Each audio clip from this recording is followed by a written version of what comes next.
Evening and welcome to Story Hour. I'm tonight's host, Laura Blackwell. My co-host, the marvelous Daniel Marcus, started Story Hour over 4 years ago to help people stay connected by telling each other stories around the virtual campfire. So welcome back to those of you returning, and also welcome to those of you joining us for the first time. As always, we have two writers reading their own work, and today they're spooky. Tonight's readers are Nicole M. Wolverton and Kelli Owen. If you're here on Zoom, feel free to chime in on the text chat if you like. And if you're joining us on Facebook, feel free to chime in on the comments, I guess they call it there. But please understand that we may not get back to you right away, and it does not mean we don't love you. That is not at all what it means. It just means we're on the Zoom. So let's see our first reader for the evening. Our first reader for the evening is Nicole M. Wolverton.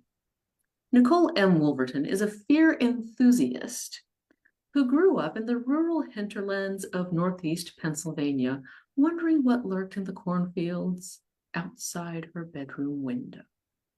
Her curiosity about what terrible things might lay in wait in the dark only deepened after moving to Philadelphia for college. Today, Nicole is a pushcart-nominated writer of mostly speculative and horror fiction for adults and young adults. She is the author of A Misfortune of Lake Monsters, a young adult speculative novel that came out in July 2024, and The Trajectory of Dreams, a 2013 adult psychological thriller. She was the editor of the 2021 anthology of short fiction, Bodies Full of Burning, exploring horror through the lens of menopause. Yes, a natural fit. The first of its kind, though.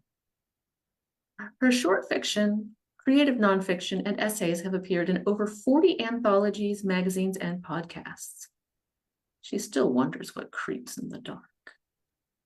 Nicole, welcome back to Story Hour. Thank you, Laura and Daniel, for having me again. It is our pleasure. So before we hear what you're reading for us this evening, I need to know, since this is a spooky night, is there any content that people need to know about? So if you are sensitive to religious discrimination or religious zealotry, this might not be the story for you. All right. Armed with this knowledge, let's have a story. All right, so I will say that An Older Lady, which is what I'll be reading tonight, was the second story of mine that was published in an anthology. It was in the Coffin Blossoms anthology from Jolly Horror Press back in October 2020.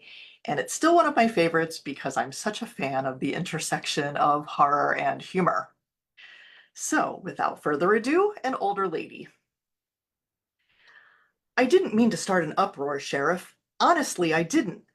An older lady can only take so much. I just never dreamed the women's auxiliary at church would report me.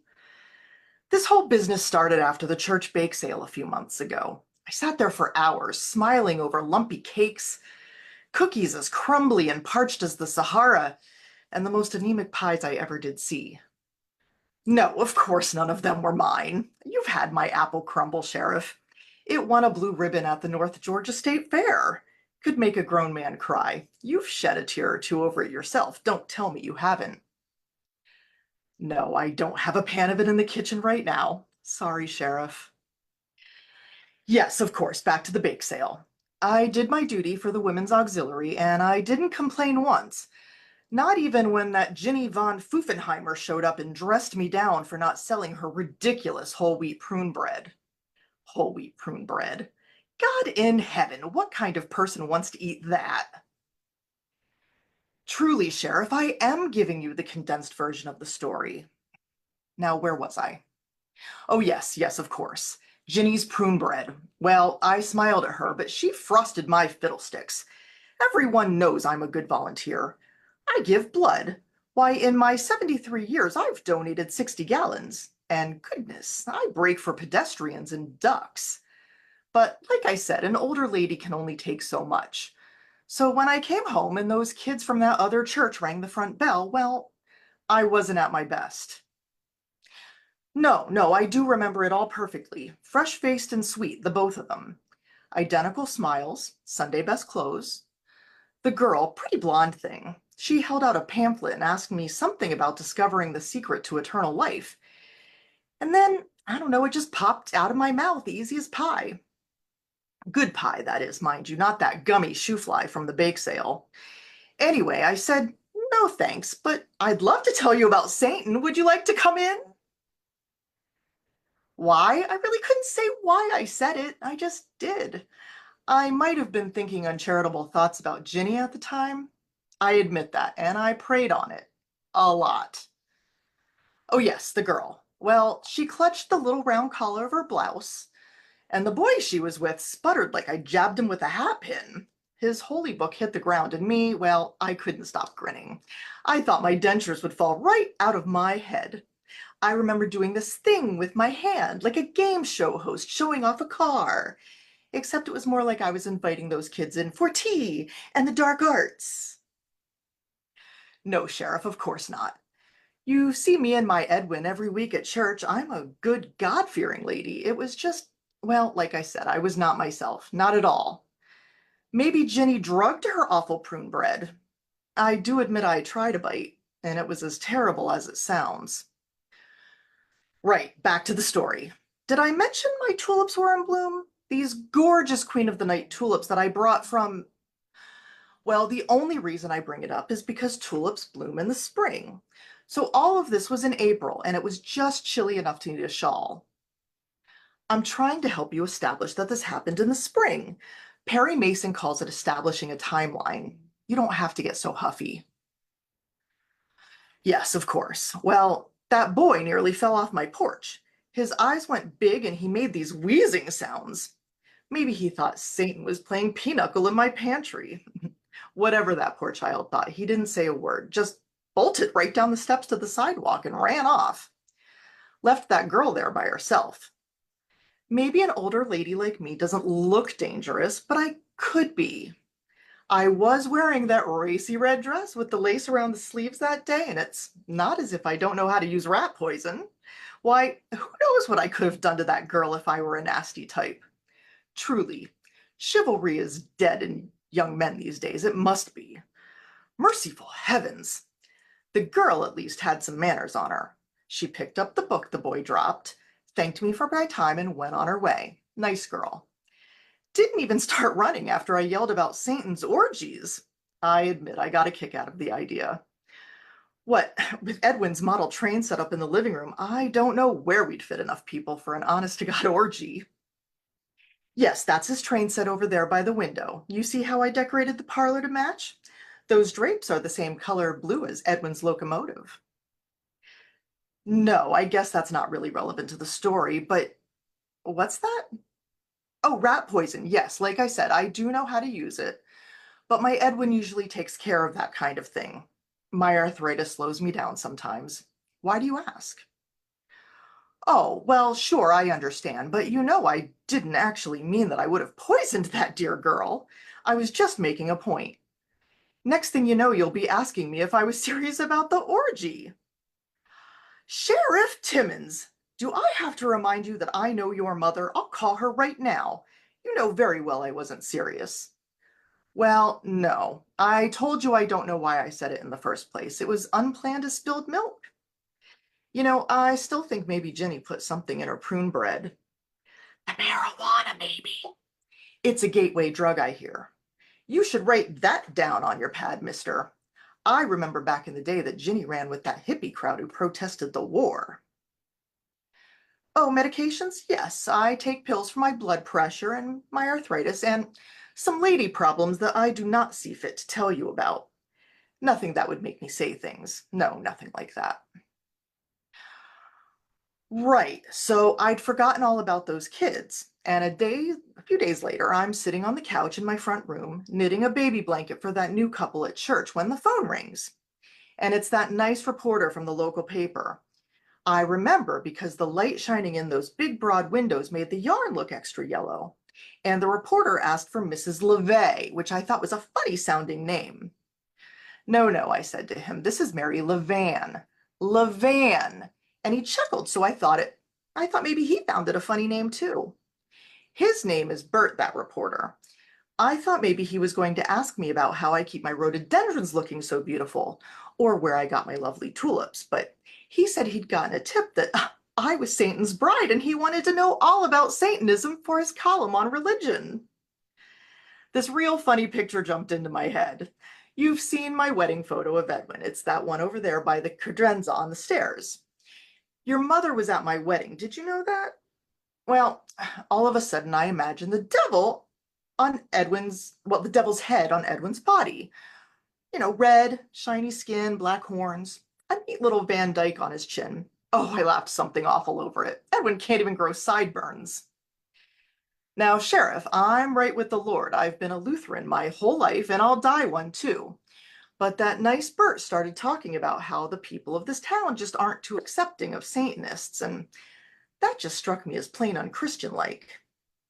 Isn't it my duty as a God-fearing woman to stand up for people of different religions, do unto others and all that? I felt like I had to do something, so I told him what I know about Satanism.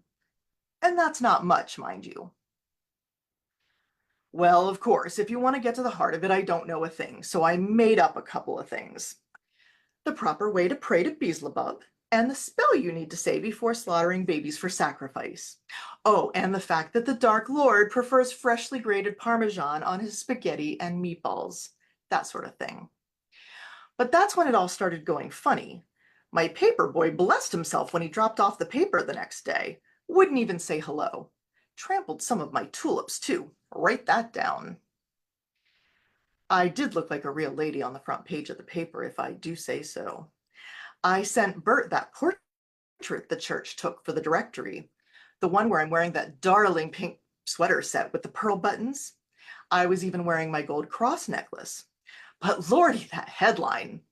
Local woman says Satan is her co-pilot. I never said such a thing. I even thought about complaining, but what's done is done, I say. Now, my Edwin wasn't so excited about the article. I told him I was just trying to be a good Christian, but you know him. Maybe he had a point, though, because a few minutes after that, someone yelled, "Baby killer!" from outside the house. It sounded like that Lori Gerber from next door. I thought maybe she was practicing for picketing the Planned Parenthood offices again, but it was definitely her blue Buick cruising down the street after all that screaming. I was still standing outside, wondering what in heavens was going on when here comes the blue Buick again, and it was definitely Lori. She stopped this time and threw an avocado at me. Bounced right off the hat of my littlest lawn gnome and into the flowers, the ones that weren't trampled. It never occurred to me it might be that darn article in the paper that caused the ruckus until she started shrieking about cavorting with heathens and blasphemers and devil worshippers. Why, I told Lori I was going to call her mother and tell on her for disrespecting her elders. It's bad enough to throw things at an older lady, but wasting fruit like that? Her mother would be appalled. Besides, why an avocado? Are they supposed to be the devil's fruit? No, Sheriff, avocados are definitely fruit. Oh, right. So Lori was going on and on and on, and well, an older lady can only take so much. It just came out of my mouth. I yelled, "I've cursed that avocado for you. I'll be making Beelzebub's guacamole with it, missy." And that's where the idea for my guacamole recipe came from. The devil's guacamole just sounds so festive and fun. I just can't believe the Women's Auxiliary took issue with the idea and reported it to the authorities. Did they call 911? Don't they know 911 is for emergencies? Well, I never. I'm sorry, Sheriff, of course, back to Lori. So I yelled after her to slow down when she sped off again. She was driving like a maniac, and there are children in this neighborhood. She could have killed someone. Merciful heavens. No, I haven't seen her since that day. I thought maybe she was too ashamed to show her face after that display. I tell you, Sheriff, kids today just don't have any respect at all. And Lori's in her 40s, too. I would be ashamed if she were mine. And that wasn't the only incident, mind you.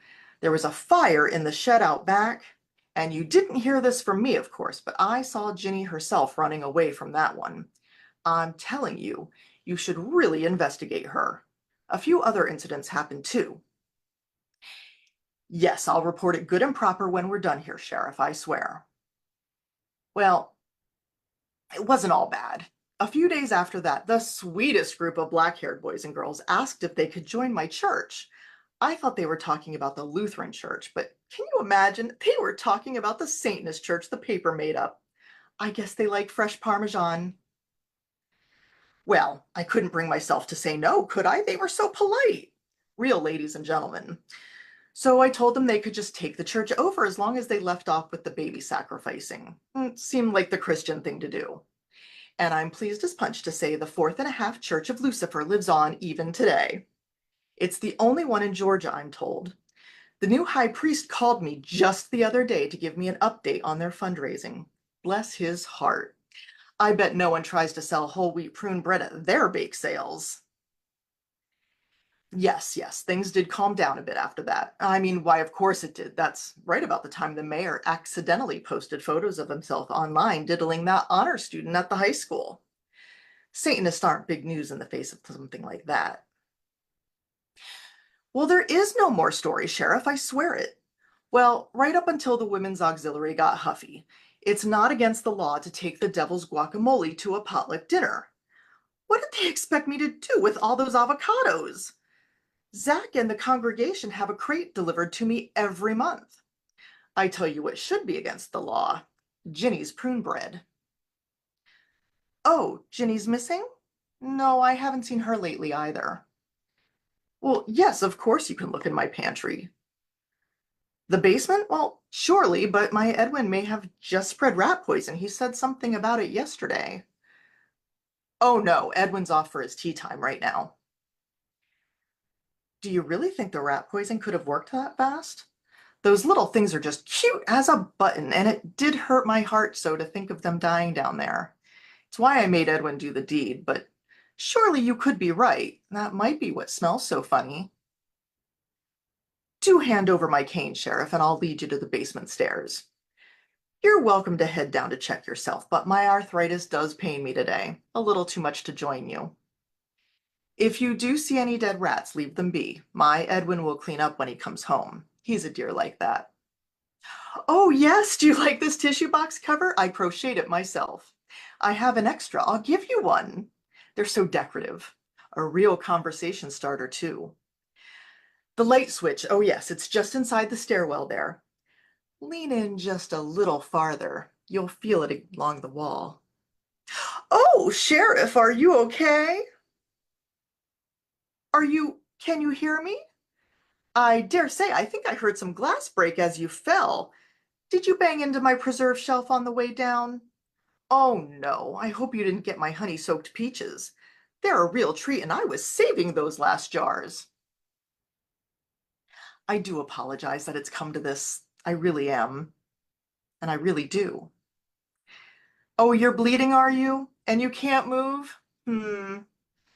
I'll check back in an hour or two to see how that's coming for you. Do watch out for the other bodies. I meant to clean up after myself, but this darn arthritis really is such a nuisance. You really should take care of yourself, Sheriff.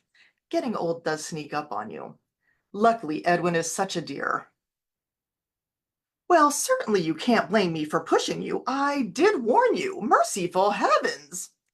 An older lady can only take so much.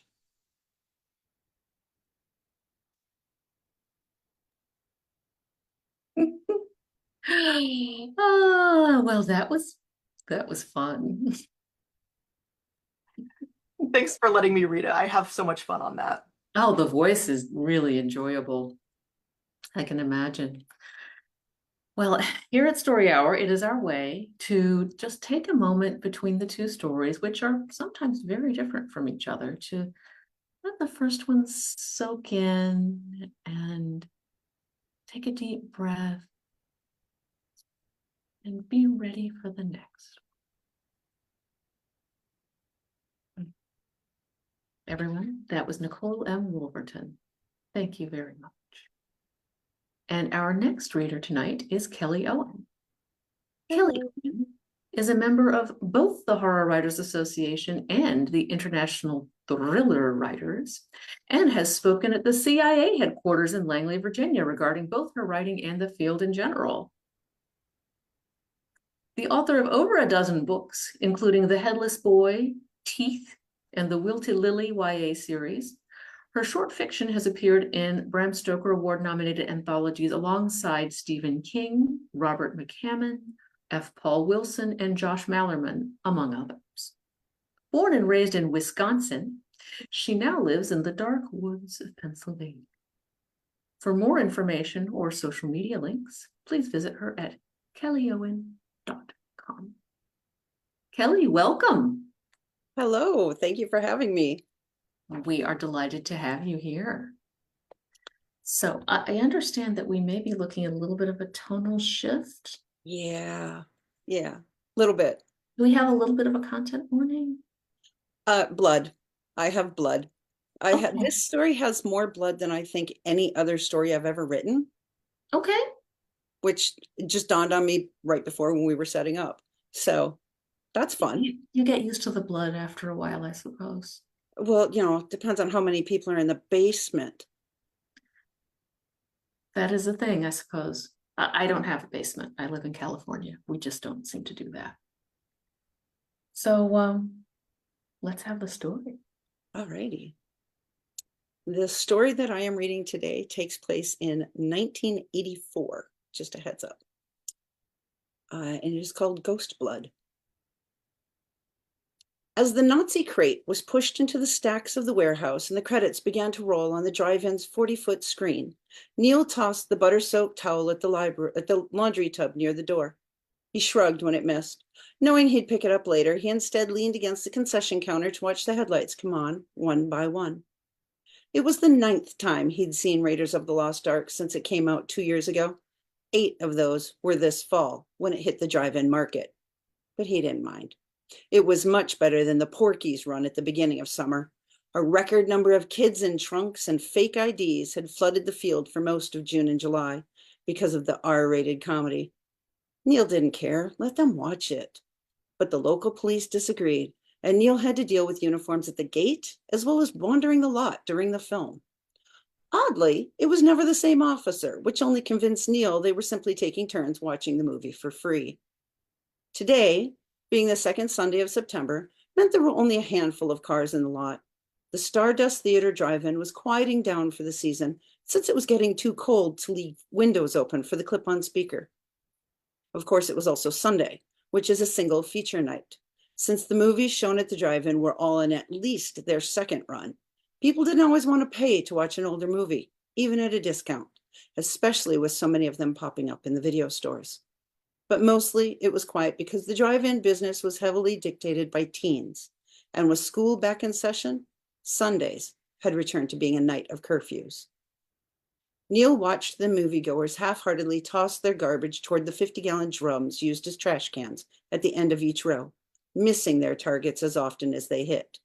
Leaving their wrappers and paper cuts wherever they landed, the cars followed the reflector posts, single file to the exit, and slowly pulled out of the field and onto Tower Avenue.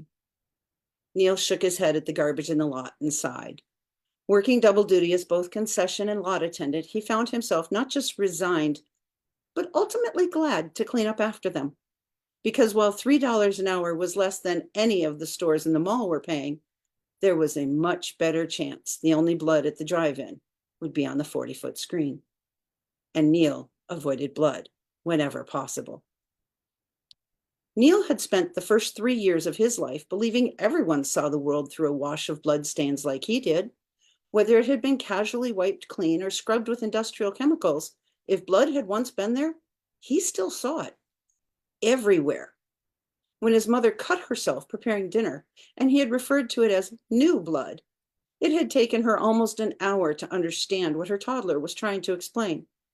They spent the next several years talking to doctors and getting both his eyes and his mind examined and re-examined countless times. He was called special, scary, and even a freak on one occasion by medical professionals, priests, and social workers, all refusing to believe what he was telling them.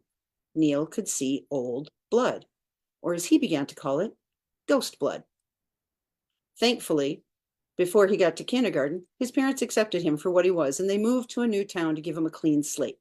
No one outside his immediate family knew what he saw, and no one looked at him as anything other than a kid who seemed overly empathetic for his age. As a child, Neil hated going to friends' homes, preferring all visits, especially sleepovers, happened at his house instead. After explaining how much he dreaded bathrooms and kitchens, his parents not only allowed his home to be the hub of his youth, but his father worked a second job for a time to afford another move into a new development where no one had ever lived or bled. Things other students saw as normal often took Neil a moment to adjust to. Ghost blood and new blood were quite similar, and it was sometimes hard to tell the difference without actually touching it. He'd held his breath countless times, slowly reaching for a blood-speckled sink, only to come away with nothing on his fingers and release a heavy, exaggerated sigh. Something as simple as an animal shelter or hospital would give him nightmares for weeks. But Halloween and horror movies were great. Even Indy's Nazis, with their melting faces, were much better than the nurse's office at school. He much preferred fake blood to both old and new.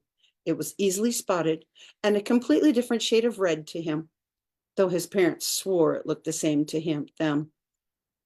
But tonight had included blood in the real world rather than on the movie screen, and he'd likely never forget what Tracy looked like when she left in the middle of her shift. His co-worker had endured her own horror with the unexpected arrival of her monthly cycle. She had chosen the wrong night to wear the cute white pants with the cuffs rolled up. Less than an hour into the movie, Tracy had rushed to the bathroom and returned with horrified embarrassment on her face. As she sheepishly explained the situation, he glanced down. He didn't mean to. He didn't want to. And he immediately regretted his errant gaze as he tried not to show his disgust and told her, "Just go home," urgently pushing her out the door. She was grateful, but he knew full well his abrupt encouragement for her to leave was less about being a good guy and more about not wanting to see it. But he did. He saw it, because that was his life. Those white jeans were forever ruined for him now, even if she bleached them. He would still see the blood, as if it was never cleaned. The splotch on her pants combined with the red socks pushed low, and equally red scrunchie holding her hair up high, almost appeared as part of her outfit. But he knew better. Scrambling out the door, she promised that she would cover for him on Friday to make up for leaving mid-shift. This was wonderful news, and almost made up for what he'd seen. At least now he wouldn't miss the show he'd been looking forward to all summer, the first annual MTV Music Video Awards. As part of becoming the hub house for all his friends, his parents had gotten cable several years earlier. MTV as a channel had been around for 3 years, but this was the first year they were doing awards. Neil had been disappointed to find his name on the work schedule for that night, but was now overjoyed he wouldn't miss the show. Though he wasn't thrilled about Tracy's absence tonight, because he would have to clean the girls' bathroom. Neil left the door hanging open as he exited the concession stand with the speaker tote in hand. He walked through the lot, covering each stand with a waterproof sleeve and picking up garbage as he went. Seeing what he thought was an empty juju box, he bent to grab it and instead found a discarded Van Halen 1984 cassette tape with the ribbon pulled free. His first thought was a pencil and a few seconds of winding to get him some free Eddie Van Halen. But then he noticed the shiny brown tape was stretched and torn. Someone had fought to get this unstuck from their tape player and lost the battle. Oh well, he spoke to the empty field around him. For all the hype, there's only 3 good songs on it anyway. Of course, I'm sure at least one of them will be up for an award Friday. He rolled his eyes and tossed the cassette toward the nearest garbage can. The tape flapped like a kite ribbon during its brief flight. He picked up his pace, cleaning the field, racing the credits above him on the screen. The last speaker covered and field clean of debris, Neil returned to the concession stand. Behind him, the film ran out and the screen went white. He didn't notice. His eyes were fixed at the end of the building. There was only one task he needed to finish to close up for the night, and Neil swallowed the lump forming in his throat. Neil turned off the projector and retrieved the cleaning cart. He pushed it along the short sidewalk to the bathrooms on the back side of the building. He glanced at the boys' room. He figured he'd better do the worst first. Swallowing hard, he looked at the door of the girls' room as if it were alive. He did not want to go in that bathroom. Tracy wasn't the only girl to have ever bled in there, on purpose or by accident, and the idea of seeing a girls' only public bathroom made his stomach flip. It was something he never thought he'd face. And now here he was, staring at the doorway like his life would change beyond it. For a hot moment, he thought of just not cleaning it and hoping Mr. Lowenstein wouldn't notice. He sighed. He knew better. Best to get it over with. He took a deep breath and pulled the door open, holding it wide so he could wheel the cart in before him like a shield. The yellow of the bug lights bounced off the whitewashed cement floor and walls and gave the room a strange glow. The slight buzzing of the bulbs seemed louder than usual as his cautious gaze turned to dismay. He may have been expecting some blood, but what he saw made bile rise in the back of his throat. Worse than the nurse's office, more concentrated than any hospital room he'd ever seen. The stains he could see were so absolutely horrific, he even imagined he could smell them. The thick copper scent as strong as if his nose was smeared with it rather than the floor. He closed his eyes and took several deep breaths, convincing himself he could not actually smell it, only see it. Grabbing the cleaner bottle and a rag, Neil stepped over the stain and moved to the sinks. He sprayed the porcelain and glass with the ammonia mixture and wiped them down as quickly as possible, staring at the floor behind him in the mirror the entire time. The wide swath of bloodstain on the floor made no sense to him. He knew a small amount of blood could spread a long way, but this seemed to be more than that, and he wondered if the location had always been a concession stand. Was it an old slaughterhouse? Had there been a farm here and the building repurposed? The streak of blood started near the first stall and moved across the floor to the last, the extra wide stall recently upgraded for handicap accessibility. It was Sunday. It was a slow day. Heck, he didn't even remember anyone walking past concessions to use the bathroom. And whether or not Mr. Lowenstein noticed, Neil couldn't stomach the idea of cleaning those stalls. If the outside looked like this, the stains waiting inside terrified him. Neil wiped the sinks down and he would do the floor, but there was no way he was opening those doors and seeing blood-spattered toilets and handprints and whatever other nightmares his mind could conjure up. He shook his head, decision made, and sidestepped the thick stain. He dropped the rag and spray bottle into the tray and pulled the mop from the water to squeeze it in the metal wringer. He slapped it onto the floor and moved it with a quick flick back and forth under the sink. Knowing he was skipping the stalls, he walked to the far wall with the intention of mopping himself backward out the door and out of the nightmare room. As the mop moved through the wide stain on the floor, the blood unexpectedly swirled and smeared in the thick threads of the mop. Neil froze. He stared at what he had believed was a stain, a large stain, but this was fresh. This was new blood. He looked around the bathroom, knowing now it wasn't all ghost blood, and tried to discern where the difference began and ended. Jesus, did someone fall and hurt themselves this badly? Was the floor wet, slippery? Oh God, would the stardust get closed down? The rest of the bathroom was spattered like bathrooms tended to be, from bloody noses and small injuries cleaned and bandaged at sinks.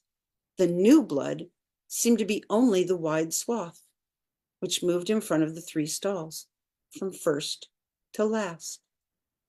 Was the person still in there bleeding? The thought terrified Neil, and he gasped loudly as he turned to face the handicap stall.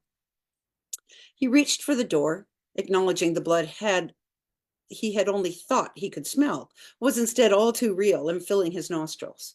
It flavored his fear and sped up his breathing. The door burst open, and Neil stumbled backward to avoid it as he came face to face with not just the girl who was bleeding, but the person who made her bleed. The man, his eyes wild with panic, rushed at Neil. Reflexively, Neil swung the mop still in his hand. The man caught the handle in mid-arc and held it and Neil's arm above them both for a beat. Behind the man, Neil could see the girl's face, only a pair of dirty Reeboks, rolled up cuffs of once white jeans, and red socks pushed down. Tracy. Neil needed to get away. Neil needed to get help. Neil needed to react. His internal voice screamed through 1,000 comments, but he heard only one. Run. Neil let go of the broom and spun to race from the bathroom. He pushed the door open and exited into the night air without slowing down. He heard heavy footsteps pounding behind him and headed left.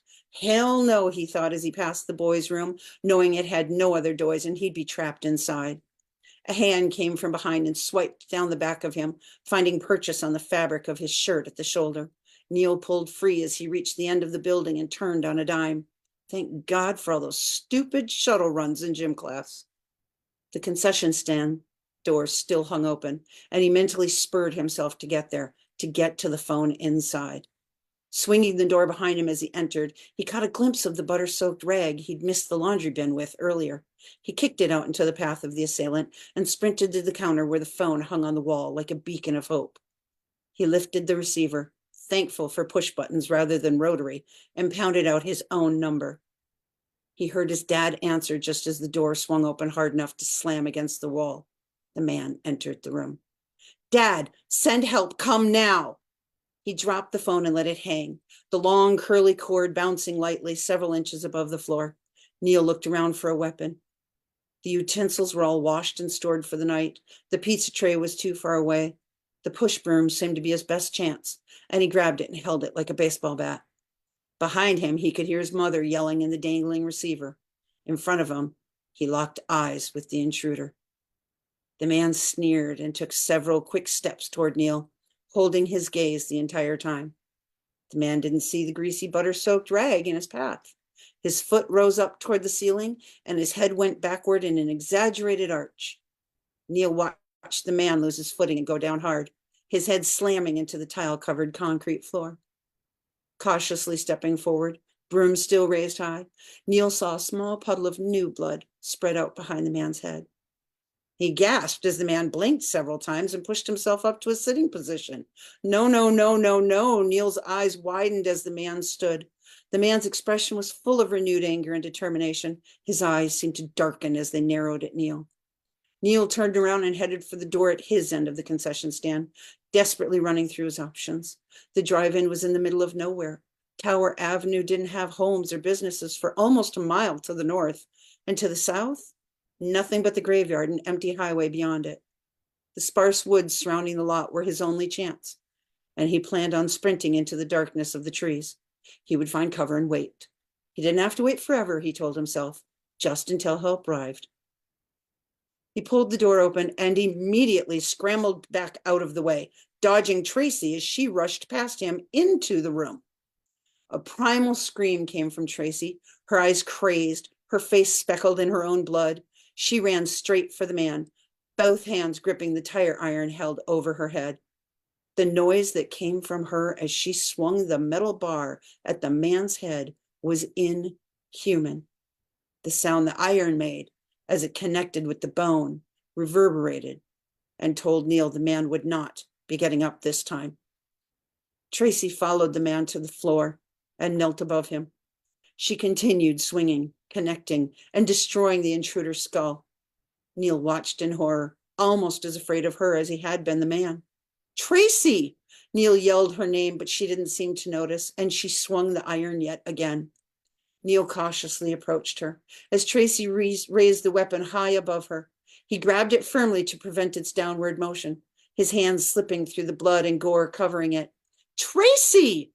He screamed with urgency rather than fear this time, his voice deeper and more commanding.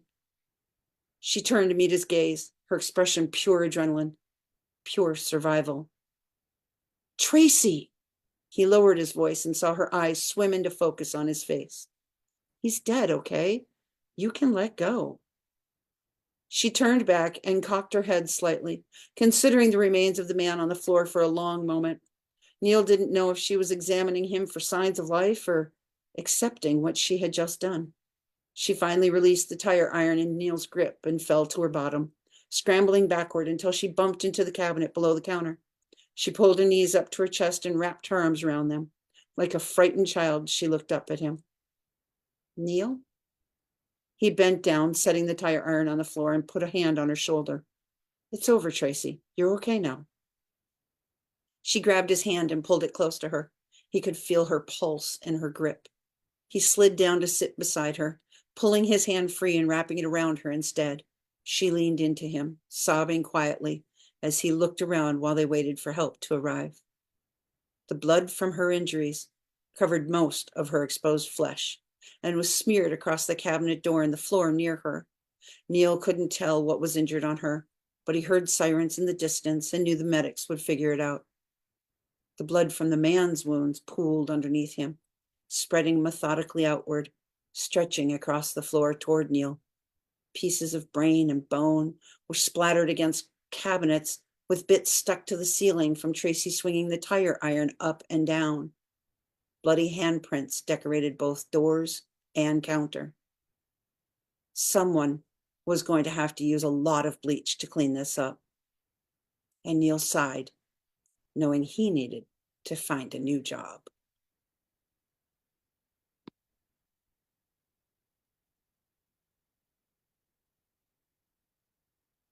A different kind of fun.